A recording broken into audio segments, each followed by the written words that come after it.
rubber like Malcolm. Ball up, fist in the air to the flashlight. Yeah, hands up in the air till they gun me down. I keep it 100, they crunching the numbers, I'm doing wild.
Yo, yo, yo.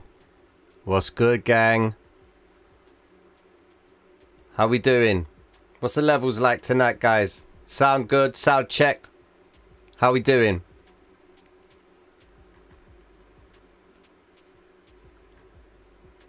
What up, overextended brothering? Man, what's going on, gang? Who we got in the room tonight? Who's here? Philip, Black Suns, Hurstthorns, what's happening? Fear Farm, we got a lot of members in here tonight. Sounds perfect, nice. Noriega, what's good, man? John, System Hack. Lumbio, that's a hard name to say, man. Dullboy Gaming, what's good, my friend? Yeah, man. Crypto Mojo, what's happening? Who else we got in here? B Stu, PC Shed, I saw someone tag the name. Is my guy in here? Unfadable, what's good? Stevo, Poloco. Man, we got the family in here tonight. Straight from the Dominican Republic. What's good, man? What's happening? First time here, welcome to the channel, man. Nice. We got a good shout. Shout from Houston. What's going on, Houston? How we doing? Let's go. Happy Thursday, guys. Happy Thursdays. What's happening? Stephanie, where you been? Man. Got love from Amsterdam, Brazil. Everyone from all over the world is tuning in. What is good? It's been a while, guys. Well, it hasn't been a while. Hello from India. What's happening, India? Vegas, straight from Vegas. Now we get the party started. So firstly, guys, for all the new people passing through to the channel, all the pattern watchers, welcome to the Traders Reality channel. My name is Tino. Let's have a conversation, guys. All right, then. Here we go. Right. Firstly, just need to address something. There is mad work happening behind the scenes of this channel, guys. All right, we're talking... We are switching a lot of things up, all for the better for the channel. But more importantly, the way that you guys are going to get this information, it's going to make life a lot easier for you. All right. So there's a lot of things happening, man. We're talking about animation. You guys are soon going to see this ugly mug that keeps talking to you. So the face reveal is pending. And that could be dropped on you at any moment. So just be prepared for the camera switch. That's coming very soon, all right? Because I think now's the time to just, put a face to the voice. That's what we're about. So, yeah, that's what's been going on, guys. All right, mad work from Mike Dutch, Bitcoin Spartan, Infinex, Espresso. It's actually Espresso, but I just say Espresso. I don't know why. But anyways, yeah, we're doing a lot of work, guys, all for the better for you guys to make life easier for you when you're extracting the information that is being discussed in the streams. All right, so bear with us, but the change is going to be big. All right, so as we said, let's have a conversation. What has been going on with Bitcoin? So the way I'm going to roll out this evening, guys, I'm going to discuss TA. Right, we're going to talk technical analysis on Bitcoin, Ethereum, XRP. We'll dive into a few altcoins and see what's been going on with those as well. What's been moving in the market. All right, then we're going to address the actual topic behind this stream tonight. All right, on how to stop losing money in trading. All right, now I'm not talking about thinking of things like don't be emotional, don't risk too much. In order for you to understand truly how to stop losing in trading, you need to understand what behaviors you need to be addressing and behaviors you need to be aware of in the marketplace, which are going to be triggered to make you lose. Remember, you are operating in a business model that's not designed for you to make money. There's only one person that makes money in this game, and that's the market maker. And it's in the title as well. He makes the market. Naturally, it's his domain. It's his playground. It's his fort. We're coming in, knocking on the door, hoping that he opens up and lets us in. All right? So, let's have a conversation. All right, Bitcoin. What has been going on? Well, I'll tell you what's been going on with Bitcoin, guys. All right. The 40K as a whole number. Now, I always go on about the whole number. The whole number concept is very important. And a lot of you guys have been seeing how they've been holding this zone very well. All right. But what do we understand about the whole number itself? So let me just get myself a horizontal line and draw off the 40K zone. All right, and why this number is important for us. Where are we at? There we go. We sit right on the 40K number, right there or thereabouts. Okay, cool. So the green line, if you can see, actually I need to change that up and try and make that a little bit thicker. How are we doing that? Style, let's make that a little bit bigger. Yeah. That should do it, or that should do it. Yep, happy days. Cool. All right, this is the 40K mark, and why is it important? All right, so market makers like to exploit orders at certain numbers in the chart. All right. Now, the retail trader, he's the guy that opens a position purely off what he sees in front of him. He'll open Bitcoin at 40,265 or, 39,550. Stupid numbers. All right. But the reason why the whole numbers are important is because that's where orders sit. All right. Because remember, market makers, they make their movements in and around these numbers because that's where they put their orders as well. That's where institutional players put their numbers because it's easier to manage. For example, they might have been starting to buy Bitcoin at 31, 32, 33. And those orders get triggered every time they come to those whole numbers. Now, if you guys are using Exo charts or Trading Light or anything like that where it's showing you the orders, I can guarantee that every time you look at a whole number, you're going to see a bag of orders there. All right. Now, this is what's important about the whole numbers themselves, okay? Especially with market makers. What they like to do is they like to get their shorts or longs in and around the whole numbers so that when they decide to break through those numbers, they're getting the best possible fill, okay? So here's an example. Have a look at all the green vector candles at the 40k zone. Every time a green vector candle appears at the 40k mark, it always breaks through. There's a notable move away from that zone because what they've been doing is they've been building their shorts at the highest possible point in the chart. And when they come through the 40k zone, they get the best possible fill and they trigger the orders at that zone, get their shorts filled at the highest point for that zone, and then price pulls back. Let's look again. Look at this candle right here. Triggering the shorts, smashing straight through, moving away from that zone, get the shorts filled at the highest possible point, and bang, what do they do on the sell-off? They drop it below the 40k mark and repeat the same process again. All right, look at this candle right here. Done it again, 40k, break up, down again, 40k.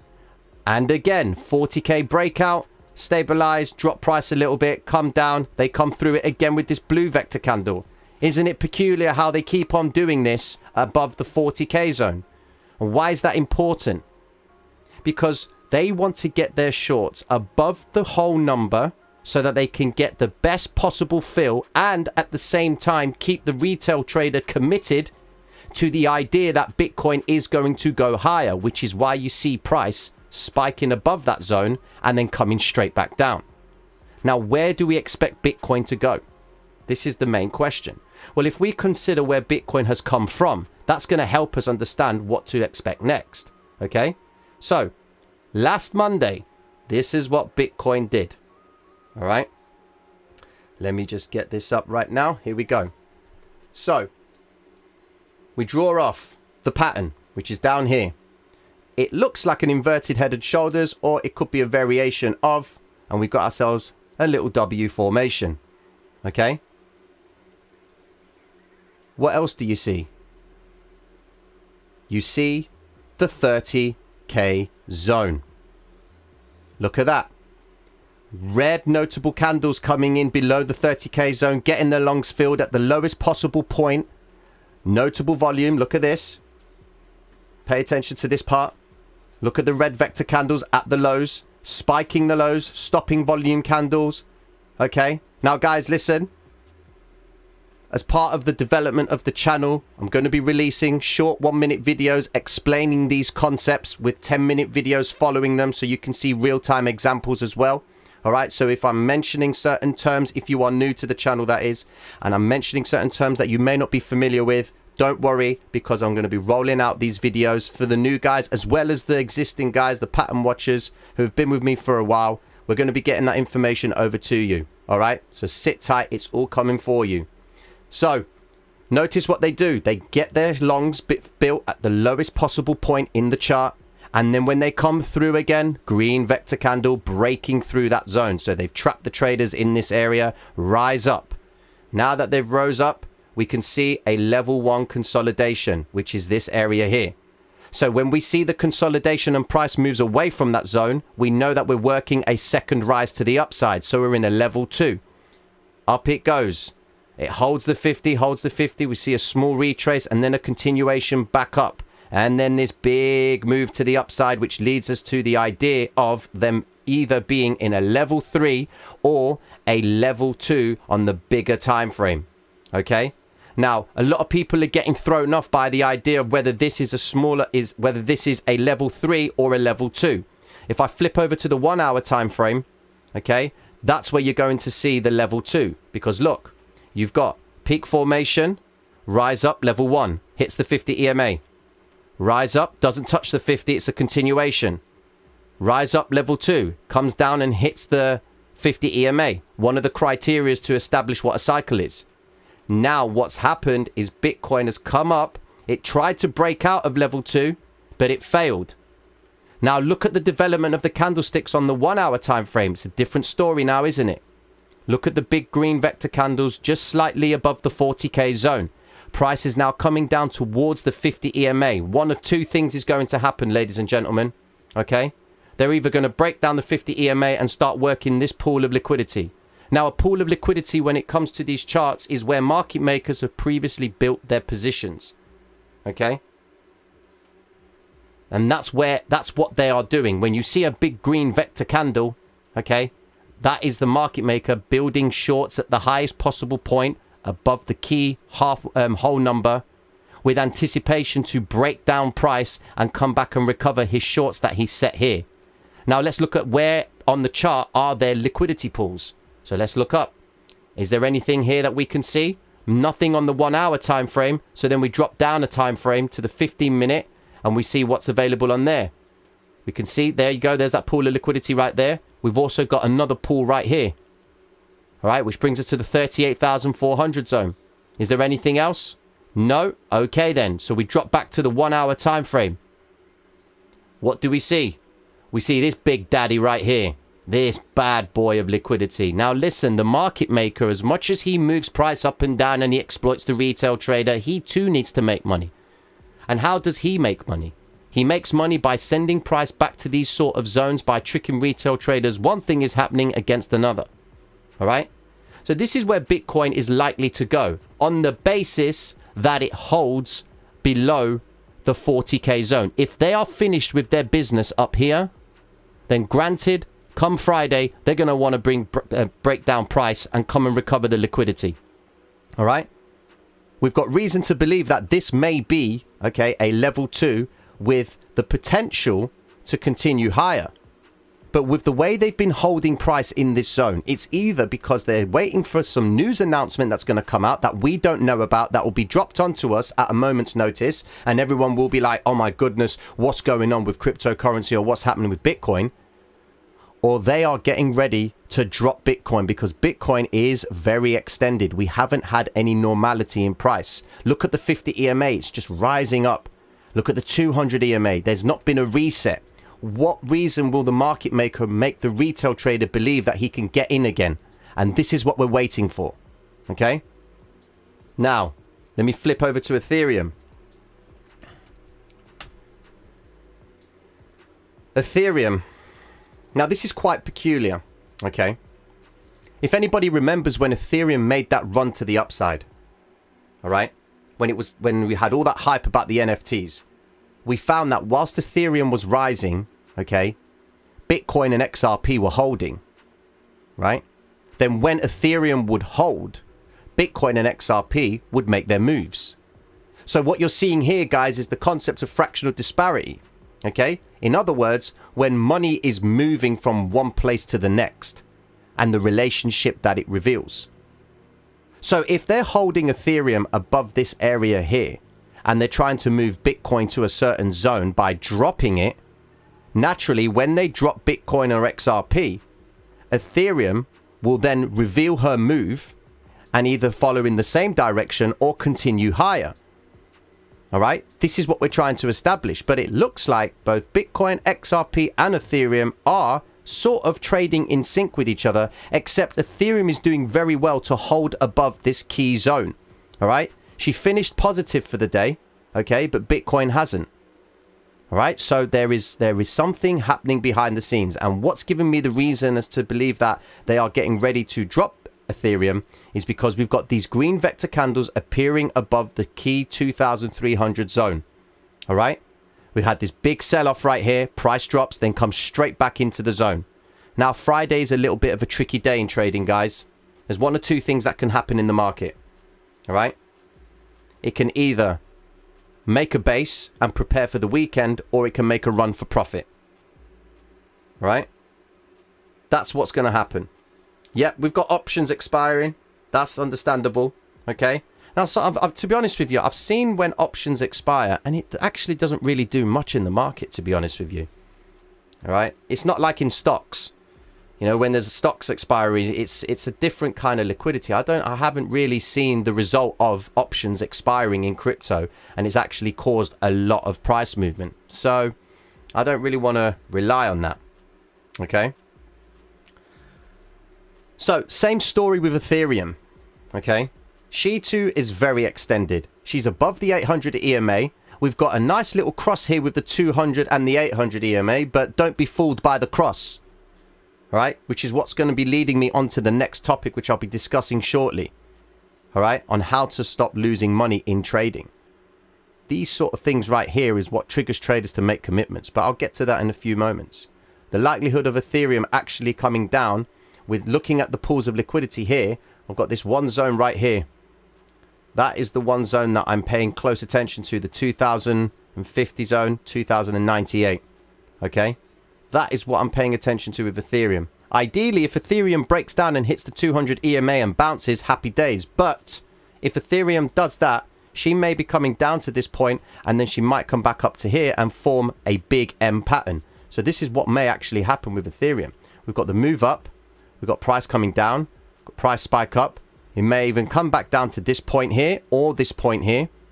All right. So let's assume she holds at the 200 and the 800 EMA and then comes back up to this point right here and then drops. That is potentially what may happen with Ethereum.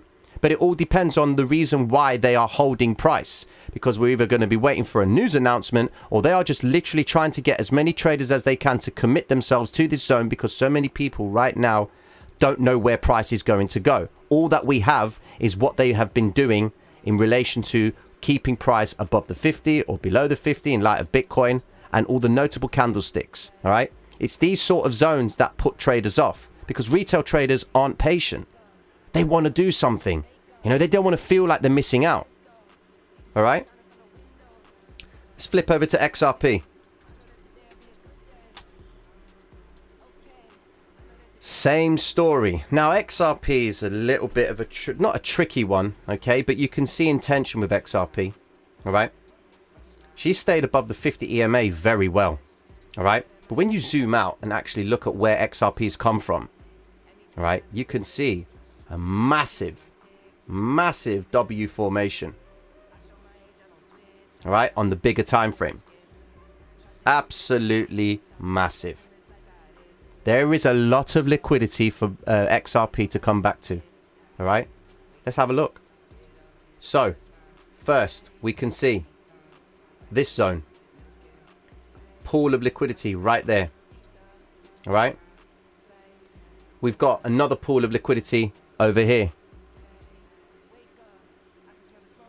and finally towards the highs, I mean, God, we've got this pool of liquidity, and we've got finally this pool of liquidity right here. These are zones where the market maker has been giving away his money and making orders for the retail trader. Why? Because the retail trader's been going short. He's been going short, and the market maker is making the retail trader believe that, yes, price is dropping, I'm winning, I'm earning loads of money, and he's just going to keep his trade live. He's hoping that XRP goes all the way down to 10p, all right, or 10 cents. But now that he's based out and created this pattern, he's starting to come up and recover that liquidity. Now, the only reason why liquidation points and stops get hit in the market is because people don't pay themselves. That's why. People are too greedy. Traders are too greedy. They don't ever think that they can lose on their position. There are guys who went short all the way up here, and they are now still in that short, but price is up here now. They don't think it can come back up. They think, oh, it's not going to go up anymore. You know, cryptocurrency is negative. No one likes it. You know, I hope XRP drops. This is too much of a fake move. You know, I anticipate that XRP is just going to drop even more. I'm just going to hold my trade. And before you know it, he watches the trade continue. They take out this pool of liquidity, because the only reason they can take out this pool of liquidity is because there are traders on the opposite side of the trade, okay, that are keeping their money dead on the line because they're not paying themselves. All right. And this is what the whole issue is with traders that lose in this game. All right. Flipping over to what has been busy today. So Solano, Solero. I never get this name right. The biggest performer today, 11%. Let's check her out. Now, what you are going to see, guys, across the board with the altcoins, they're usually going to mimic what's going on with Ethereum and XRP and Bitcoin, all right? Because the three majors is where the money's at, all right? There are market makers that are working these sort of coins as well, guys. Remember, there's liquidity here, all right? But we need to pay attention to what is actually moving, All right, and I can see that it's all the altcoins that are actually winning today, and Bitcoin, Ethereum, XRP ain't moving. So is this the fractional disparity?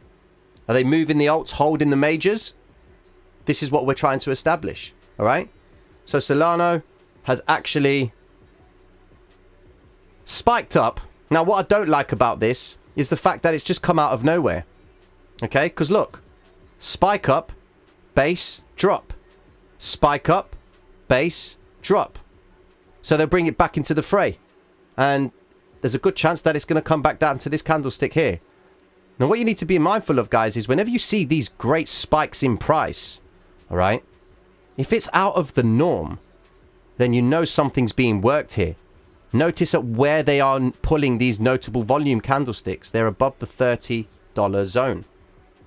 All right, and that's what's really important. Okay,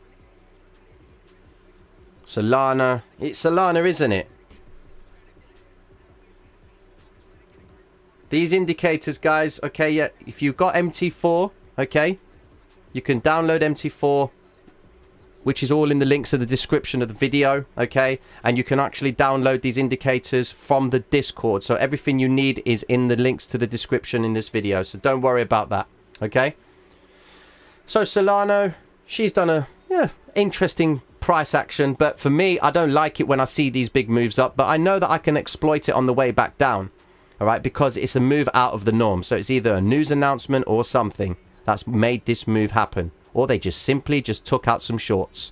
Okay, so that's one of the factors that we are paying attention to. We do have pools of liquidity that Solana can take, especially at the 35, 36 zone. That's where the biggest pool of liquidity is. And notice how they recovered that previous pool right there. Green vector candle, red vector, completely recovered, dropped. All right, so let's see what journey she decides to take. What else have we got up here? Anything interesting? All right, Band. I mean, I don't really look at Band, but look, Band is performing beautifully. Look at that. You've got a nice little W formation, which is pretty much mimicking what Bitcoin's done. You've got rise up, level 1. You've got another rise up, level 2. And then you've got this big rise up, which I don't really count as a level rise because the move back down comes straight back into the level 2 zone. Okay? So we would count this as the rise up level 2. All right? And then come down, rise up level 3, peak formation, drop down, recovery of the vector candle. That's exactly what that is. And now listen, guys, the levels are one of the hardest things to establish with the hybrid system. It's very difficult to establish the levels because you can get thrown about. But one key aspect to the levels is this. Whenever you see price make a rise up, and then when it pulls out from the one level and it comes back down again, as long as it stays within the previous consolidation of the last level, everything is all good. But look what happened here. Price came up and then dropped all the way down, and it was pretty close, but because the move was so sharp, okay, sort of gives the priority that this is the true level, okay? So we got the rise up level 1, drop, rise up level 2, drop, rise up level 3, peak formation, okay? And as you can see with Band right now, we've got price coming down, all right?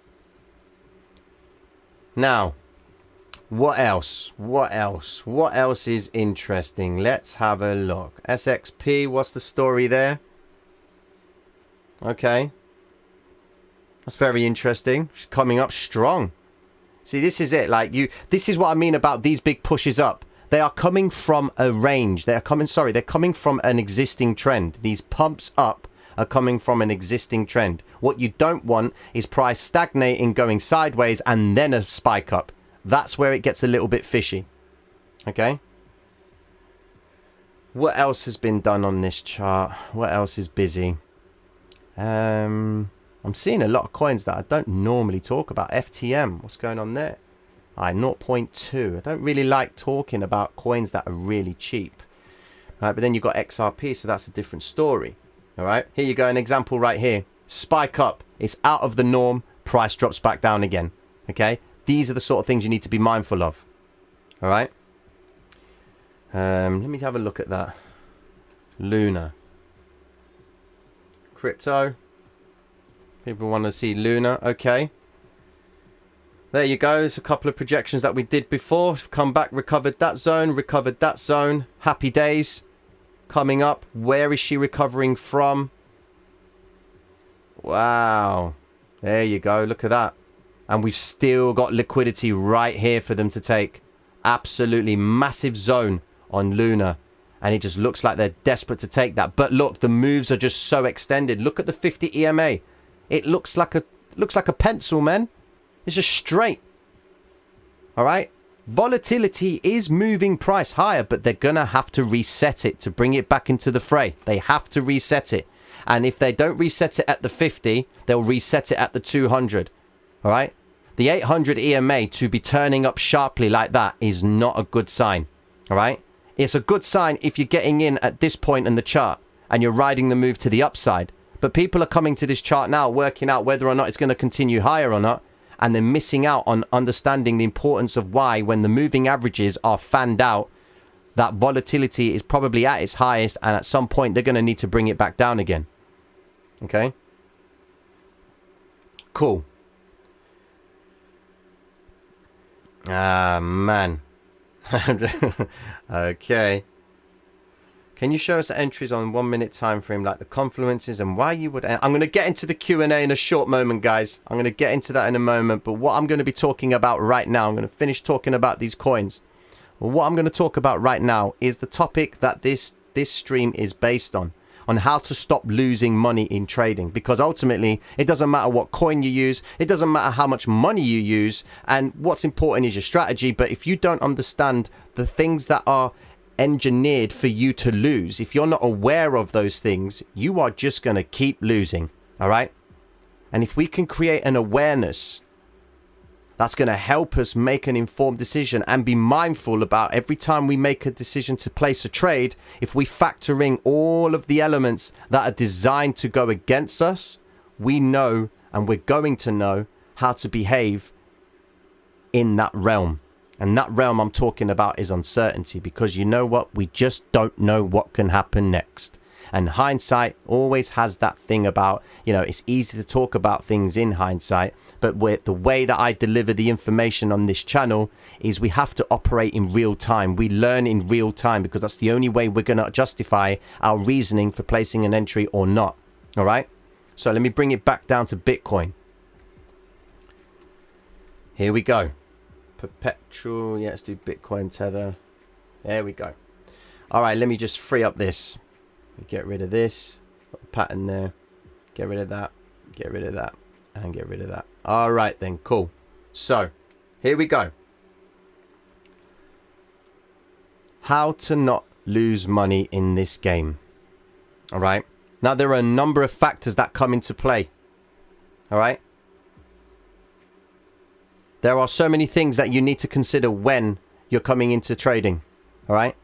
Firstly, understanding the importance of how much money you're going to use. All right.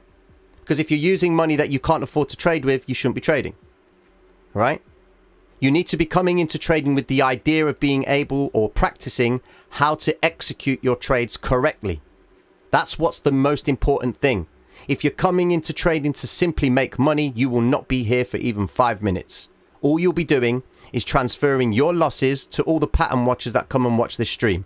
Remember, this is a zero-sum game.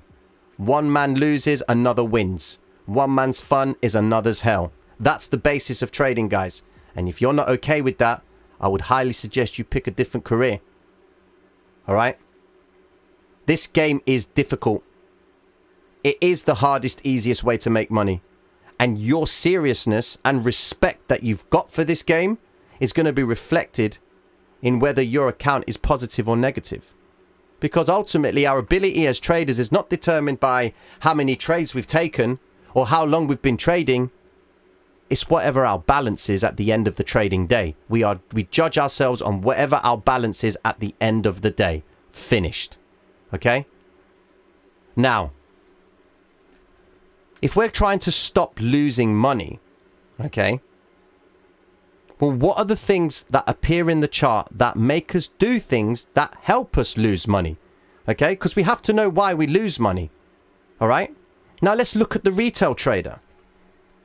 The retail trader comes into the chart or to the game of trading with the idea of creating instantaneous wealth. You see it all over the place. Go on Instagram. You're probably going to see a guy flossing out the Rolexes, showing the Ferraris and the Lambos, all right? And he's there with this lifestyle that the guy on the other end of the phone looking at, lying in his bed, all right, next to his slippers that have got holes in that he's been trying to change for such a long time and he's had no success in doing so. He's at a low point in his life and he's at a job that he hates. So he goes onto his phone and he wants to change his life. He sees trading. Trading's all about making money. Happy days. All right? So, he comes to the chart. He pulls up his little book that he orders off Amazon, right? And it says on there, right? When price is rising, it means the buyers are in control. When price is dropping, it means the sellers are in control.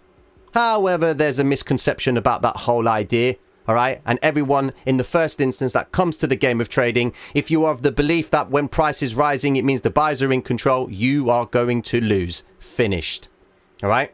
And have you ever been in the situation when you're placing a trade and your stop gets hit and then price always ends up going in the desired direction that you were in beforehand? Yeah? The reason being is because they know thousands of traders buy when price is rising. What they do is they pull price straight back to shake out all those guys who initially entered long when price was rising. They drop price and they shake them out and then they continue with the trend. Look what happened here. All right. Now, let's be honest now. Anyone that saw this move to the upside got pretty excited. They got pretty excited about that.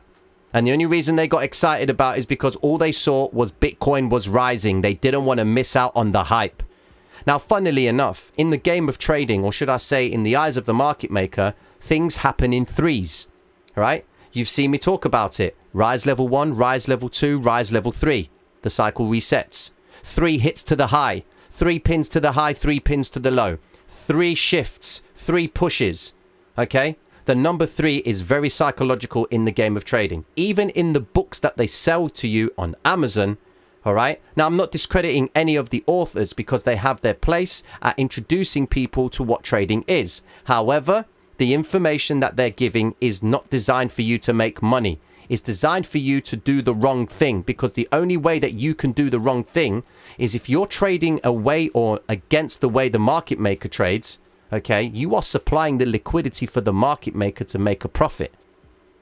So by that token, when price is rising, the only reason it is rising because the moon boy's coming into the chart and he's buying and buying and buying. But the misconception is people believe that when price is rising, it means the buyers are in control. But if before you can be a buyer, what needs to happen? Come on, chat. What needs to happen? When someone buys, what has to happen?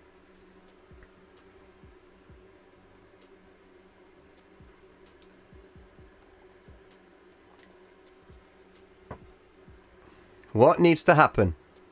Thank you. Anthony, yes, I have a book on Amazon, but I have a book on Amazon that talks about the psychology of trading. I ain't telling you to buy when price is rising. That's one thing I don't do. There you go. Someone sells. Now, a lot of this information may be seeming repetitive to my existing pattern watchers, but I'll tell you what. If I can show you a way how to make £1 million by repeating something 1,000,000 times, you're going to listen. All right? And that's truth. That's fact. All right? So, taking into consideration that the retail traders coming in and buying at this point, okay, the market maker is exploiting them. All right? This is how people lose money. When price is rising like this, it's a psychological move. They are shifting out of the zone. Because what they're doing, all right, is they're taking back the money that they've been giving away previously.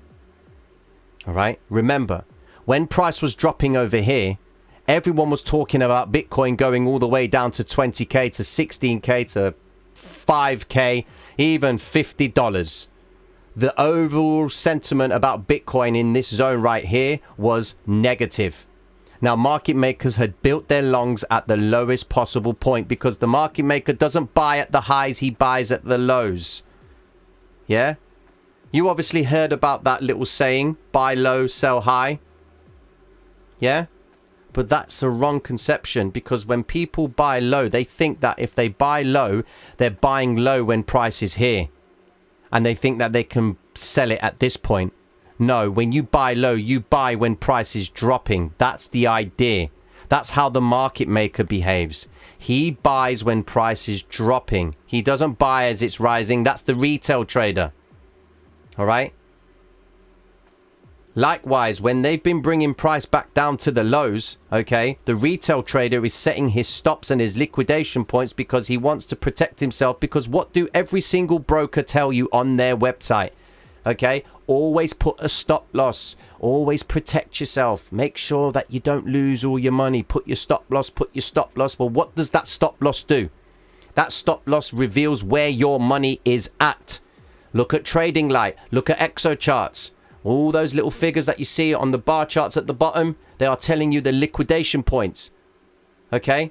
That's where people have their money. Why is it that price always ends up coming back to the vector candles? Because at the vector candles where the market maker had initially opened his positions, okay, he opened it by inducing the retail trader to believe that price was going down. So when you look at the chart over here, you can see that shorts were being opened by the retail trader, but before a short can open, a market maker has to do what? Before you can sell something, someone has to buy. So that's why price drops. When price is dropping, the seller isn't in control. It's the buyer, because you can only sell if someone buys from you. Comprende? Capiche? I only got one dislike. Has my mother stepped into the stream?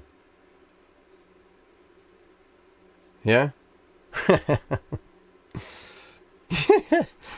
Maybe. Maybe. I don't know if she is. She actually just comes in. Well. Okay then. So we get the idea. For all the new guys, we're getting the concepts, yeah? Okay, cool. Now, let's have a look at other ways that they can trick us into losing money. Well, watch this. Here's something for you. So, on the 15-minute time frame, it was on Wednesday or Tuesday, okay?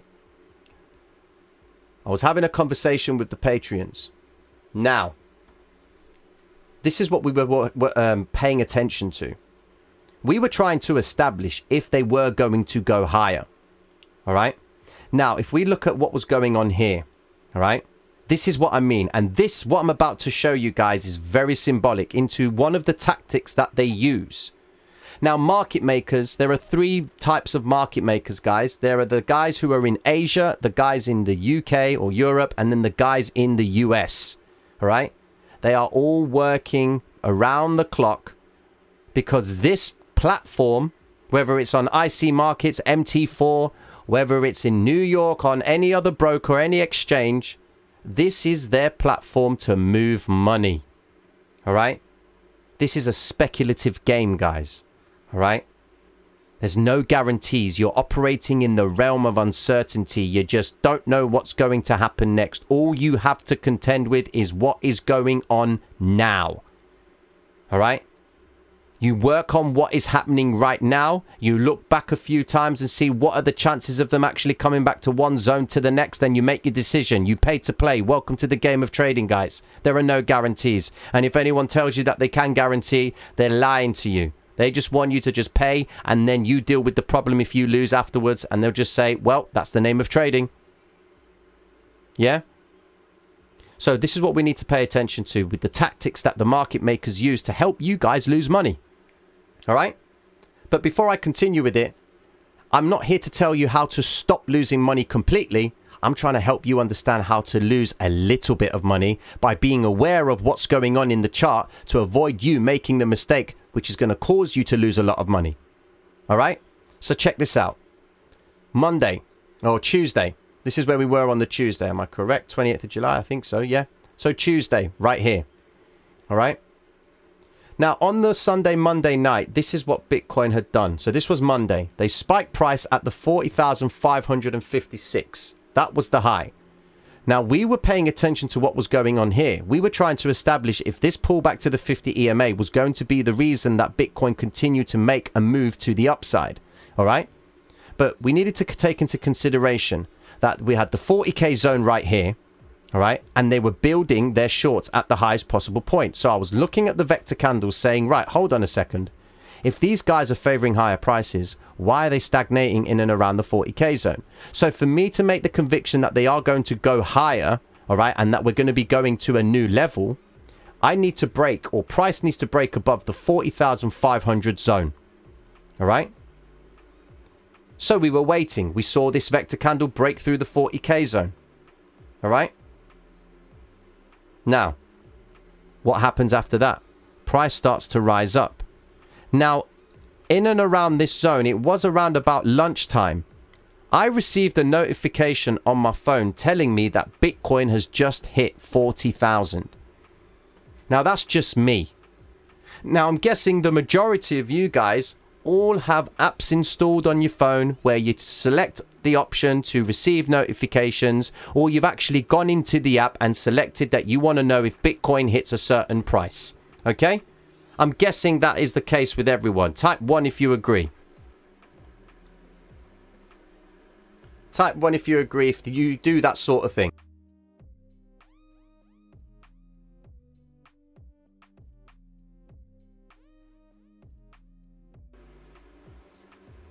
There we go. We got a couple of ones. I know it's on a 10-second delay, but that's all good. So, I received this notification that Bitcoin had just broken the 40k zone. Now imagine the thousands and thousands of people that are involved in cryptocurrency that probably received the same notification across all of the exchanges and all of the apps that have said Bitcoin has just broken the 40k zone. What do you think that person's going to do? He's going to do one of two things. He's either going to ignore the notification because he's already holding Bitcoin, or he's going to go into the notification, he's going to go into his platform, and he's going to start looking to place a trade. Notable volume comes in at the 40k zone, breaks up, price pulls back, and then it continues higher. All right? So we start to see the result of that. So they start moving price higher and higher. But we're paying attention to this other zone right here, because unless price breaks this zone clearly, okay, then the intention by the market maker, all right, is going to be revealed that they don't favor higher prices, or they're just trying to make price get to this zone to encourage enough traders to step in and commit their money. Because I'll tell you one thing, guys, you ain't nothing to this market until you put the money down. Excuse me, losing my voice. Yeah, I'll repeat that. You don't mean nothing until your money's on the table. You can come up with the best TA. You can have the most amount of money. You can say whatever you want. But until you put the money down, you don't mean nothing to this market. All right? And that's the brutality of this game. Your money is only good for the market maker if it's being held too long in a position that's against you. Because that's when they get closer and closer to taking your money. Remember, the market maker can be as irrational as he wants. Do you have the capital to be as irrational as you want? Or even so, if you do have a lot of capital, are you really in a position to play devil's advocate with the market maker and try and beat him at his own game? Nah, you have to respect the market maker. All right? If the market maker does favor higher prices and you're in a short, okay, how long are you going to be building your shorts? You know? Because let's imagine this. If you're going to mimic the market maker's behavior, all right, and go short when he goes short when price is rising. Are you going to be adding shorts when price is rising like this? What if it continues to keep rising? Even if you've got the capital, I know you're feeling a little bit awkward right now because it just continues to rise. So what I'm saying to you is don't try and beat the market maker at his game, okay? But just join in the fun. Join in when he's doing something, but don't join in too soon, but join in at the point where you believe yourself that the market is going to turn. All right? So back to what we were talking about with this vector candle right here. This move to the upside, okay, was the trap. All right? Now, there's one thing about the hybrid system. All right? There's one thing about the hybrid system. And yes, that is when hedge mode does come in. Hedge mode does come in, but I'm going to talk about that another time because that's more of an advanced strategy to the strategy itself. Okay? Understand this, guys. The market makers always get busy when price shows notable volume in and around the highs. Go back in the charts and look at every time price makes a high. It always shows notable volume and it always turns. Okay? Remember the notification that I was talking about in this point here in the chart? All the vector candles that were rising. Where is it? Right there. Okay, the 40,000. No, where is it? Excuse me. Let me get that back up. Where am I going? Oh, it's on the hour. That's why. No, that's right. There it is. That zone there. Okay, the 40,500. This zone right here. Here's the notification. Price rises up. They trigger all the volume. The retail trader gets committed because he's got the notification that Bitcoin has just broken the 40k zone. Everyone's committed to the upside. And the market maker provides that facilitation to get those orders filled at the highest possible point. The retail trader's excited.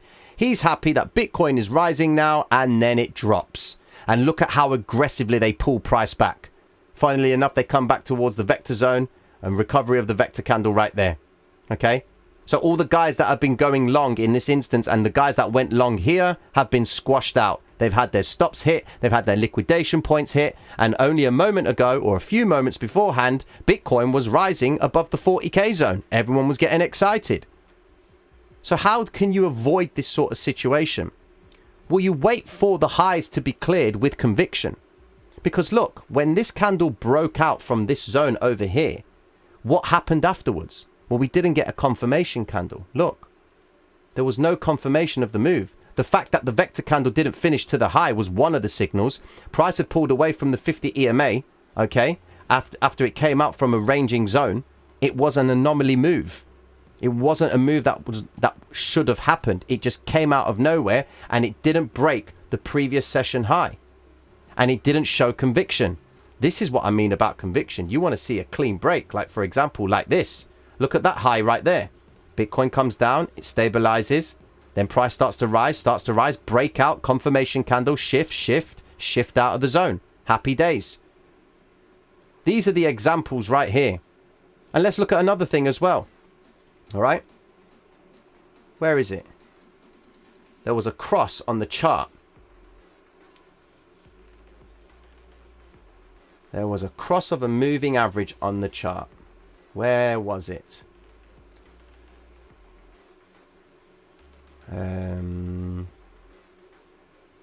Here we go. Here's an example right here. Look at this crossover. This would be deemed as your golden cross. All right? When people look at this and they see the 50 crossing over the 200 EMA, they automatically think that's a buy signal. Look what price did. The cross happens, price rises. There are a lot of traders that got committed purely off the cross of the moving average. Now, the crossover did work. But look what happened straight after the cross. They dropped price back down and hit the liquidation points for the guys who went long here, here, and here. They took them out, which is why when I asked you earlier on, isn't it funny how every time you place a trade and you get stopped out, price always ends up going in the direction that you were initially in for? Because let's face it, if you got stopped out here, you'd be thinking, no, what have I done wrong? What have I done wrong? You know, I need to go through my analysis again. You know, how much money should I risk and what have you? You start asking these questions of self-doubt, you know? This is why, guys, because they trap you with the idea that just because a moving average crosses over, it means that it's going to follow through straight away. Wrong. Look what they did. The crossover happens, stabilized price, they shift out of the zone, didn't even come and take out the previous high correctly. Look what we were just talking about, guys. Look at that. Look what happened here. Okay? They came up, they didn't take out the high completely. Rise, green vector candle, red vector candle straight after. Broke it all the way down. No confirmation. Same thing happened down here. Look, they came up, couldn't take out the previous high, spiked it and dropped straight back down because they committed the retail traders. So back to the question at hand, how can you stop losing money with these sort of situations? Well, the first thing you need to be aware of, guys, is to let the market maker show his hand. And the first thing you can do is base it on where is price in relation to the moving average, because we always expect price to come back to the moving average. Every time it deviates away from the moving average, wait for it to come back and then see how the intention is by when they move price back up. Because what do you see in this position right now? You see rise, retrace, continuation to the upside. And what is that? What is that right there, guys? Okay? We understand it to be what? The pattern. There's your pattern right there. So I hope that brings some clarity to you. All right. Now, you guys have been getting busy. You guys have been getting very busy in the chat. Let's do a little bit of a Q&A. All right. Throw me some questions while I take a little sip of my water. So, where are we at? All right, first thing. Samir, they will come back. If you buy on Hopium, if you buy on the confirmation candle, wouldn't you be buying when price is rising, which I thought we're not supposed to do? There's a difference between buying when price is rising and following intention. Okay? Because look, when you come to the chart and you trade off the pattern, okay? When price is rising, you're buying as price is rising, yes, but you're rising away from the zone. There's a difference between buying here and there's a difference between buying here because you're buying away from the intention. Price has been dropping. Now, there's nothing to say that you can't buy whilst price is dropping, but how long are you going to be buying for is going to be reflected on how long price is going to be dropping for. So if you see price hit a high, okay, and you want to start buying at that point because you believe it's going to pull back to the 50 EMA and then it's going to continue back up, that's your call, okay? Which is why the actual pattern itself has two types of entries, okay? We've got the advanced entry right there and we've got the safety entry right there. This is the ideal scenario because look at where it's coming from. You've got price coming down to the downside. You can see the market maker building his longs as price is dropping.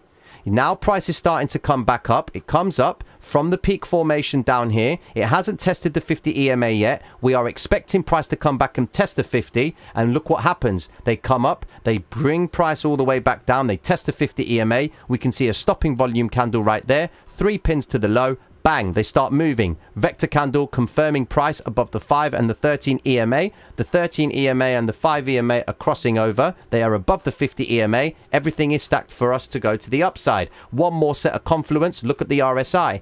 Outside the volatility band, the RSI line crosses over the market signal and then it's making its way towards the market base. There you go. There's your entry right there. Okay, so you buy as it's coming into or away from a zone. Okay, you don't buy here. You buy when it's coming away from the zone because there's only one thing that they can do in this zone. They can either break away if their intention is to continue higher and come out from this area right here and move away from the 50 EMA because they've shown support by testing it 1, 2, 3 times. Okay? Hope that answers that question. Second, any chance you can look at the daily chart at all of YouTube that all of YouTube is going bonkers over right now because of the potentially 9 green in a row? Okay, let's just for the nature of YouTube, for my guys of YouTube, they're going crazy about the 9 green candles. I'm guessing it's the 9 normal green candlesticks, yeah? Okay, then let's have a conversation. Where are we at with our 9 green candles? Here we go. Okay, then. So, just for the record, look at the gold, look at the death cross right there. Look at the death cross. How many people have been getting squashed out in shorts? How unfortunate. It's not their fault though. Remember guys, it's not their fault. Because they only make reference to this information based on the market maker's manipulative process, guys. Right? You don't think the market makers are actually paying attention to what's going on YouTube. We're talking about the biggest video platform in the world. The most resourceful place in the world. When people are searching on YouTube more than what they are searching on Google, you kind of know what you're dealing with. Why wouldn't the market maker want to know what the general masses are doing? You don't think he's got people scouring Facebook, Instagram, YouTube, any platform? You don't think that there are people paying attention to that? Come on, guys. How are they going to get people to commit money to these charts? Because they can only offer their money if someone's coming to the chart and giving it. All right? All these brokers all around the world, they are actually pushing out agendas to get people to buy, to become a consumer in trading. All right? Look at how they do it. Leverage. Hey, you don't need to use a lot of money to get access to be buying and trading with X amount of dollars. All right? Leverage is the number one thing that induces people to come to this game, because they come in with the idea that you only need to risk $100 to get X amount of buying power. All right? So you start off with $100 and you think it's only $100, and you start placing your trades at 125x. And before you know it, your account either triples or quadruples in value, or you just lose your £100. Guess what? You've only lost $100. You do it again and again and again. Because it's such a small amount of money, and the prospect of making a lot of money with that small amount of money is what keeps you in the game. You don't think that they have this sort of strategy going off. All right? So, looking at the daily time frame based on what YouTube is talking about. Give me a moment.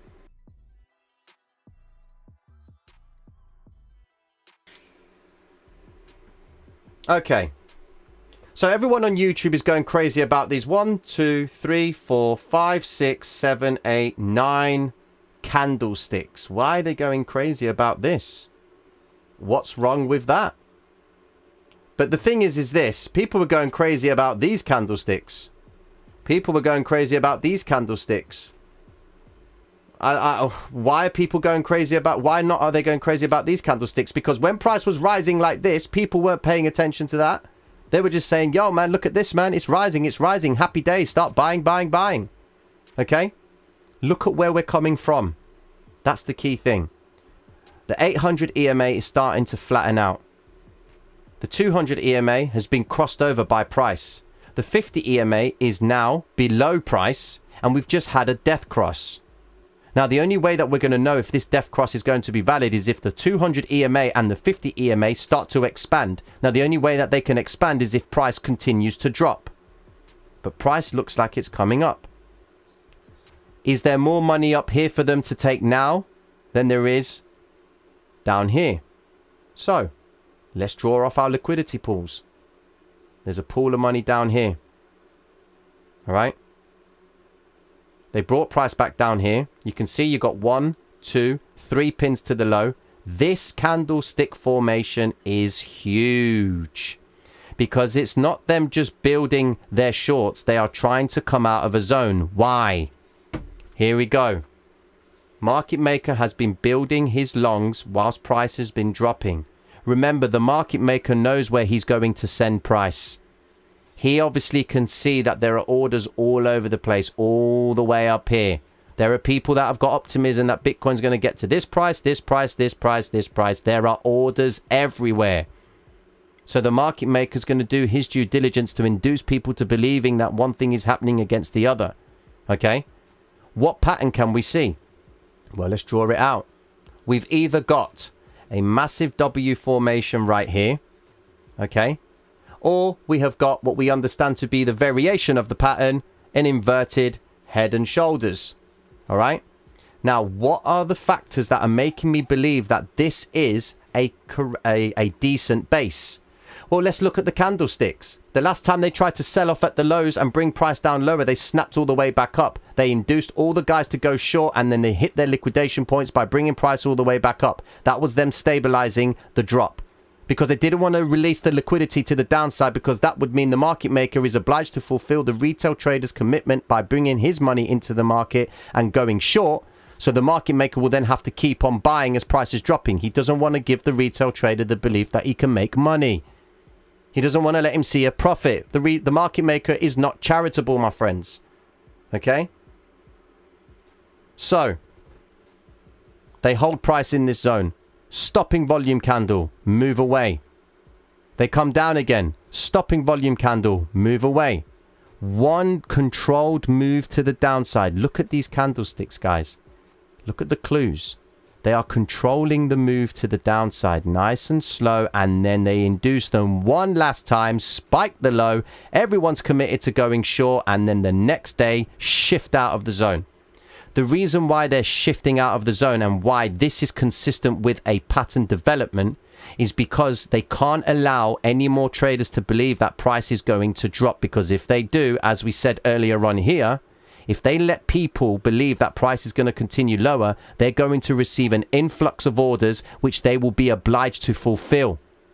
If they're obliged to fulfill those orders, because if they don't, they will mess up the market dynamics and it could lead to an absolute chaotic situation. They're not in the business to screw over their own business model. So what do? They shift out of the zone and hit all the liquidation points for the guys who went short. All right? They're trying to get out of the zone. This move to the upside is consistent with price coming away from a pattern, coming away from a zone, because they want to start making their money. I welcome these 9 candlesticks. I am not scared of these 9 candlesticks. I want them to happen because it tells me the market maker is getting ready to shift out of the zone and start taking back the money he's been giving away with price in these previous zones. All right? So as much as you may go onto other various YouTube channels or wherever you get your sources of information based on what they are talking about with where Bitcoin's going to go next, the only information that you can really finalize and make the decision on is what price is doing right now. That's all you need. All right? Patterns develop, moves develop. They don't just happen. That's the key thing, guys. All right? Naturally, I'm expecting Bitcoin to pull back a little bit because it's moved aggressively out of the zone. Okay? But this is the daily chart. We're going to know if their intention is to continue higher, all right, if they start taking out key zones. What they may do is bring price back down towards the 200 EMA, which sits at the 38,477 zone, which again is just below the 40k mark. All right. Now, if price does come all the way back down to the vector candle down here, we've got a support network. But look, the 13 EMA is just about to cross over the 50 EMA. That's a good sign of momentum. All right. What I need that to do now is to continuously break away from the 50 EMA and edge higher. As long as price stays above the 200 EMA and the 5 and the 13 EMA and the 50, everything is all good. But that's because I'm basing it on what I see right now. And that's what you need to get into your minds, guys. All right? Next question.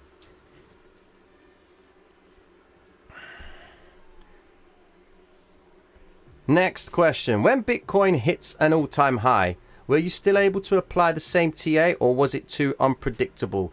Whenever price hits a high, okay, that's when they are getting traders ready for the wrong move. How are they going to get traders committed? They need to get them. Listen, in trading, okay, or in investing, everybody is automatically engaged into moon boy mode. Why? Because when you buy at one price, you want to close at the highest possible price. That is it. So that's the way the market maker gets traders committed to certain zones. Okay? He keeps on being, he develops climatic candles at the highs because that's where he gets the biggest commitment. Because what are you told in all of these books that you read? You buy when price is rising. What a joke. What an absolute joke. To buy when price is rising. No, you don't buy when price is rising at its highs. If anyone tells you to buy something as it's rising, you're missing out on the bigger picture, guys. You are getting set up. This game is about traps. The only way the market maker can get you to convince yourself that you are going to take a trade and commit your hard-earned money into this game is to make you believe that something climatic is happening. Exciting. Okay? It has to be exciting, because if it's not exciting, you ain't going to be trading. Trading has to be boring, okay? It has to be boring for you. Why do most of the big moves happen during the Asian session? The reason they happen in the Asian session, or most of the big moves happen there, is because Asia effectively set up the range. All right? They are setting up the range for the next few sessions. Let's have a look. Check this out. So,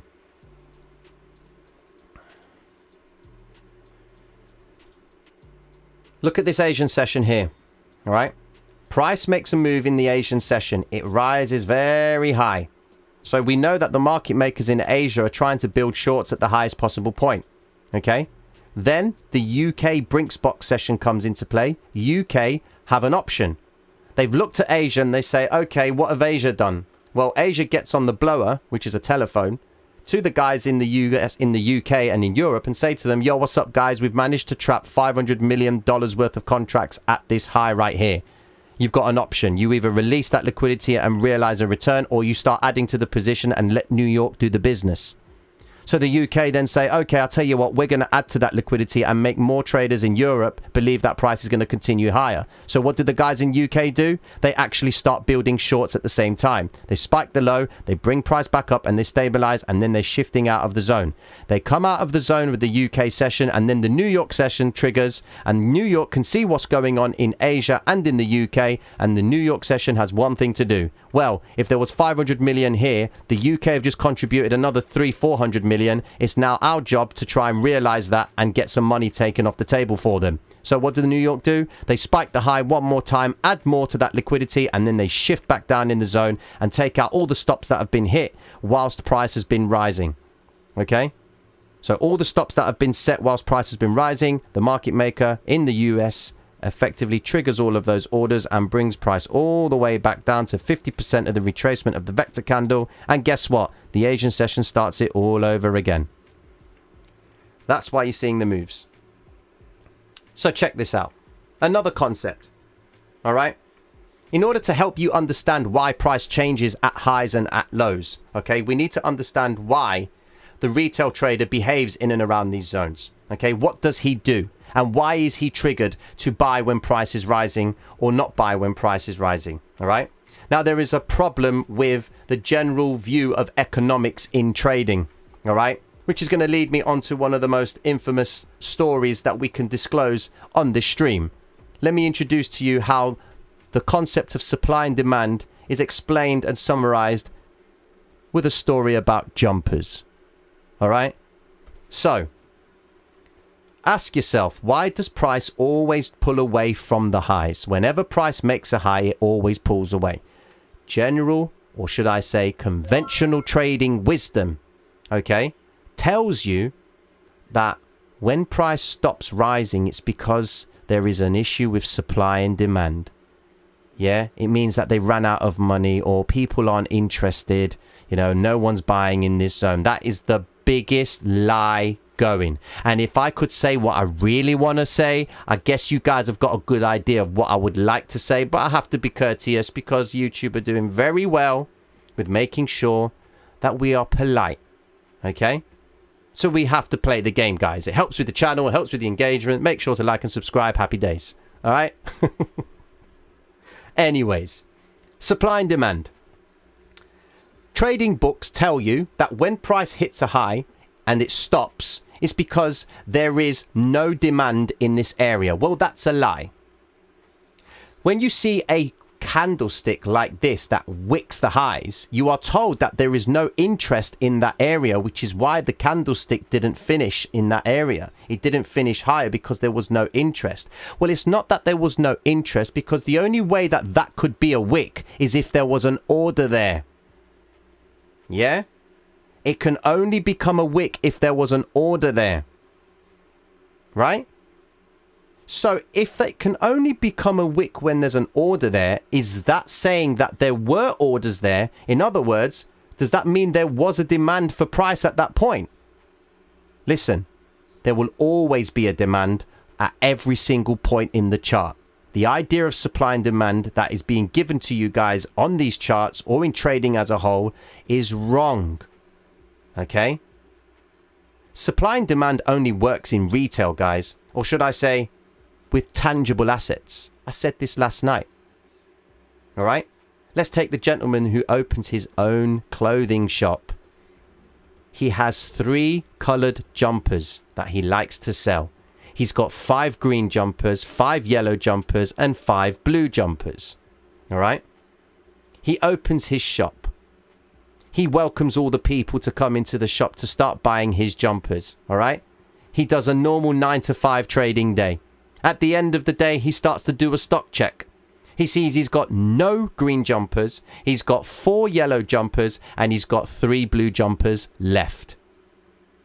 By the concept of supply and demand, he knows he now needs to meet the demand for green jumpers by increasing his supply. All right? So he's got to buy more green jumpers because that's where the demand is. All right? In trading, the reason why price pulls back is because of what I said earlier on about the market maker releasing liquidity. If he keeps on raising price to the upside, the retail trader is going to make money, and that is not what he is here for. The reason why he pulls back is because he can't allow price to continue to rise, because he needs to start making money on the move that he's been building previously. So he reverses price. The only way that he can reverse price is by getting traders to step into the chart, set their liquidations and their stops, and use those liquidations and stops to open up his shorts that he's been building in the previous move. Which is why when you see price rise and it always comes back down, is because liquidations and stops are being hit.